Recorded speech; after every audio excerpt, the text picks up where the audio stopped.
Hello everyone, class 8 APC books from ML Agrawal, exercise 1.3, question number 6. If P equal minus 8 by 27, Q equal 3 by 4 and R equal minus 12 by 15, then verify that यद्यपि आपको P का value दिया गया है, Q का value दिया गया है, R का वैल्यू दिया गया है और जो प्रॉपर्टी दी गई है उस प्रॉपर्टी में इनका वैल्यू रख कर सॉल्यूशन फाइंड आउट कर देना है। फर्स्ट टर्म में दिया गया है P into in bracket Q into R equal in bracket P into Q into R। Same condition है। अब क्या करेंगे, जितने भी वैल्यूज़ दिए गए हैं उन वैल्यूज़ को हम पुटअप कर देंगे। P का वैल्यू -8/27 इंटू ब्रैकेट का यूज़ करेंगे, Q का वैल्यू 3/4 इंटू R का वैल्यू दिया गया -12/15, ब्रैकेट क्लोज कर देंगे इक्वल इन ब्रैकेट P का वैल्यू -8/27 इंटू Q का value 3/4, bracket close into R का वैल्यू -12/15। एट फर्स्ट हमें ब्रैकेट का सॉल्यूशन फाइंड आउट करना होता है, तो ब्रैकेट का सॉल्यूशन फाइंड आउट करने के लिए जो टर्म दिया गया रहता है उस टर्म को ही हम फाइंड आउट करते हैं। क्लियर है? तो मल्टीप्लिकेशन में एट फर्स्ट हम रेड्यूस करते हैं, 3 से 15 को रेड्यूस कर सकते हैं, 3 1 जा 3, 3 5 जा 15, 4 से 12 को रेड्यूस कर सकते हैं, 4 1 जा 4, 4 3 जा 12। सेम कंडीशन इक्वल के राइट साइड भी वही आएगा। यदि ब्रैकेट में दिए गए टर्म्स रेड्यूस हो सकते हैं तो रेड्यूस कर सकते हैं आप। 4 1 जा 4, 4 2 जा 8, 3 1 जा 3, 3 9 जा 27 इंटू -12/15। क्लियर है? अब यदि हम सॉल्यूशन फाइंड आउट कर सकते हैं तो ब्रैकेट हट जाएगा, तो -8/27 का -8/27 इंटू आ जाएगा 3 इंटू -3, यानी -3 मल्टीप्लाई कर देंगे, 1 इंटू -3 का -3 आ जाएगा बाई 5 1 जा 5। सेम कंडीशन यहाँ भी वही आएगा, -2 से 1 में मल्टीप्लाई कर देंगे -2 बाई 9 1 जा 9 इंटू -12/15। सेम कंडीशन रहेगा।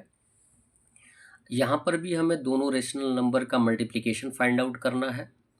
जब ब्रैकेट हटेगा तो मल्टीप्लिकेशन का सिंबल है ही है। यहाँ भी रेड्यूस कर सकते हैं, 3 1 जा 3, 3 9 जा 27 और इसको रेड्यूस कर देंगे, 3 4 जा 12, 3 5 जा 15। अब मल्टीप्लाई करके लिख देंगे, -8 से -1 में तो 8 आ जाएगा, 9 से 5 में 45 इक्वल -2 से -4 में मल्टीप्लाई कर देंगे तो 8 आ जाएगा और 9 से 5 में मल्टीप्लाई कर देंगे तो 45 आ जाएगा। इस प्रकार LHS और RHS इक्वल हो जाएगा। तो हम क्या कर देंगे, इसको वेरीफाई कर देंगे, प्रूफ कर देंगे। अब हमारे पास नेक्स्ट प्रॉपर्टी आती है P into in bracket Q minus R equal हो जाएगा, P से Q में मल्टीप्लाई किया गया है, फिर P से R में मल्टीप्लाई किया गया, P into Q minus P into R। हमें क्या कर देना है, इनकी वैल्यूज़ को पुटअप कर देना है और सॉल्यूशन फाइंड आउट कर लेना है।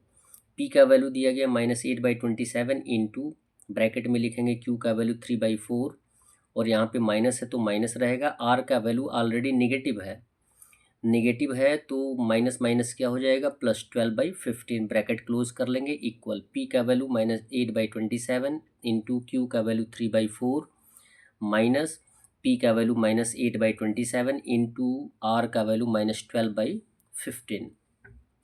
एट फर्स्ट हम क्या करेंगे, LHS में ब्रैकेट को सॉल्व करेंगे और ब्रैकेट को सॉल्व करने के लिए यहाँ पे इसको हम रिड्यूस कर सकते हैं। किसी एक नंबर से यदि कोई भी फ्रैक्शन कट सकता है, न्यूमरेटर एंड डेनोमिनेटर, तो उसको हम काट कर छोटा कर लेते हैं। 3 से कट जाएगा, 3 4 जा 12, 3 5 जा 15, तो यहाँ पे हम लिख देंगे 3/4 प्लस 4/5। यहाँ पे -8/27 सेम रहेगा। जब तक ब्रैकेट नहीं हटेगा तब तक ये सेम ही कंडीशन में आता जाएगा। 4 और 5 का एलसीएम आ जाएगा 20। यहाँ RHS में भी चलते रहें। यहाँ पे दो जो इंटीजर्स दिए गए हैं, रेशनल नंबर दिए गए हैं, वो एज ए मल्टीप्लिकेशन की कंडीशन में है, तो रिड्यूस कर सकते हैं। 3 1 जा 3, 3 9 जा 27, 4 1 जा 4, 4 2 जा 8 और यहाँ पे 3 से काट सकते हैं, 3 4 जा 12 एंड 3 9 जा 27। अब कोई रेड्यूसिबल है नहीं, जब रेड्यूसिबल नहीं है तो इनको मल्टीप्लाई करके लिख लेंगे। यहाँ पे कंडीशन तो सेम रहेगा ही, यहाँ पर डिवाइड कर रेड्यूस करके हमने लिखा है, मल्टीप्लाई कर देंगे -2 इंटू 1 तो -2 हो गया, 9 इंटू 1 9 हो गया, यहाँ माइनस का सिंबल, और यहाँ पे आ जाएगा -8 इंटू -4 हो जाएगा 32, माइनस इंटू माइनस क्या होता है, प्लस होता है, 9 इंटू 15 135। अब जबकि हमने 4 और 5 का एलसीएम फाइंड आउट किया तो 20 आया, 4 5 जा 20, 5 3 जा 15 प्लस 5 4 जा 20, 4 4 जा 16। यहाँ पर 9 और 135 का एलसीएम 135 आएगा। 9 का टेबल कितने टाइम्स पढ़ेंगे, 15 टाइम्स, तो आ जाएगा 135। 15 से -2 में मल्टीप्लाई कर देंगे तो -30, और -32 का 32 आएगा, क्योंकि जितना डेनोमिनेटर है उतना ही एलसीएम है।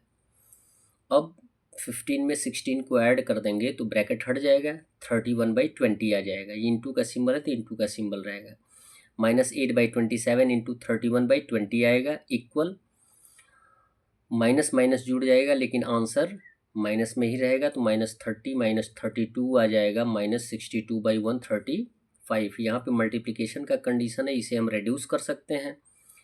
4 2 ज़ा 8, 4 5 ज़ा 20, अब कोई रेड्यूसिबल है नहीं, मल्टीप्लाई कर देंगे, -2 से 31 में मल्टीप्लाई करेंगे -62, और 27 से 5 में मल्टीप्लाई करेंगे 135, इक्वल -62/135। LHS और RHS इक्वल हो गया, हमने वेरीफाई कर दिया। That's all. वीडियो को लाइक करें और चैनल को सब्सक्राइब करें। आपको बताते चलें कि आपके इस चैनल पे क्लास 9th और 10th के इंग्लिश के क्वेश्चन आंसर्स और एक्सप्लेनेशंस मिलेंगे। धन्यवाद।